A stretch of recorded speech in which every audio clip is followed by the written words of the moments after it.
You're listening to a story from K-Culture Explained, a journey of 7 seasons with 84 episodes. We'll explore food, music, traditions, and even modern life in Korea. Think of it like following a series. Each episode adds another piece to the puzzle. So stick with me, and let's dive into today's story together. Okay, welcome everyone. Today we're diving into something truly delicious and culturally rich. The street food scene in Seoul. A great topic. Right? But we don't want to stop at just the tasty surface. We're here to explore how street food in Seoul is a living, breathing part of the city's rhythm, a source of memory, comfort, and even entertainment. For this, we're using Seoul street food culture, a culinary journey, as our guide. That's such a fascinating source. It really is. Let's start with this idea. Sidewalks can tell stories just as rich, sometimes even more personal, than the city's finest restaurants. Exactly. What fascinates me is how food gets tied to the very pulse of a city.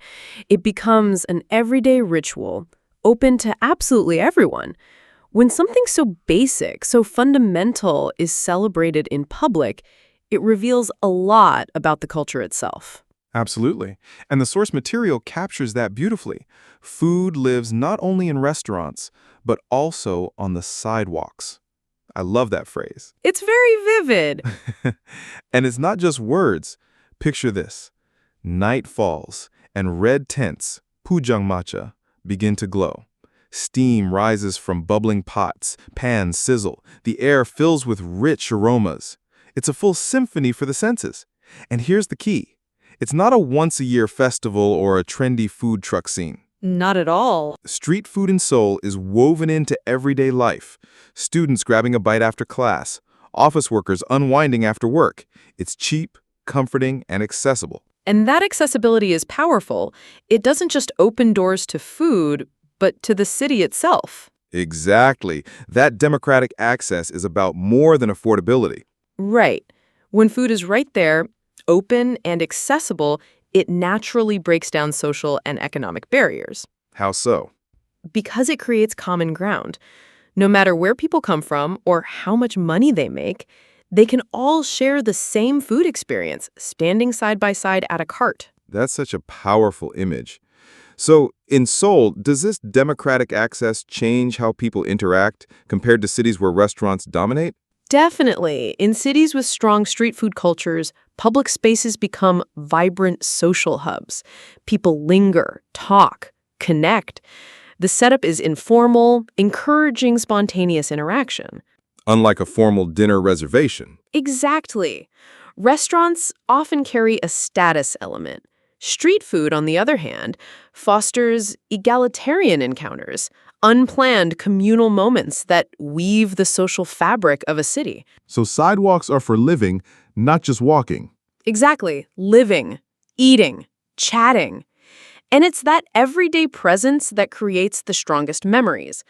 The source recalls childhood evenings at food carts, standing in the cold, waiting for tteokbokki and umuk. That nostalgia is powerful. You can almost feel the winter air, see your breath.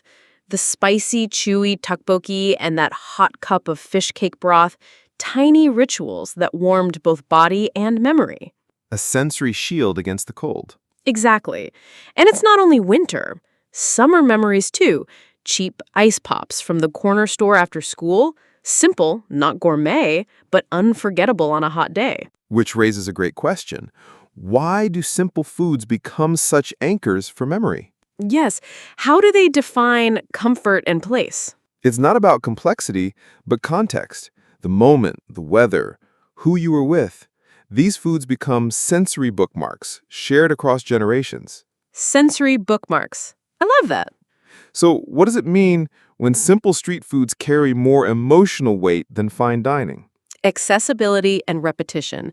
Street food becomes part of daily life. Fine dining might create distinct memories, but they're rare. Street food builds comfort piece by piece, day by day. An autobiography in flavors. Yes, and sometimes it's not just eating, it's entertainment.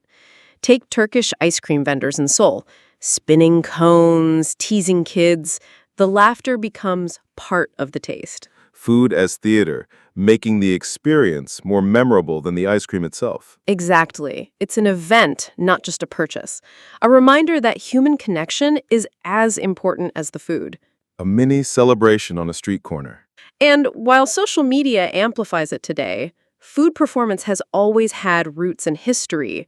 Market sellers drawing crowds with a touch of theater. Makes sense.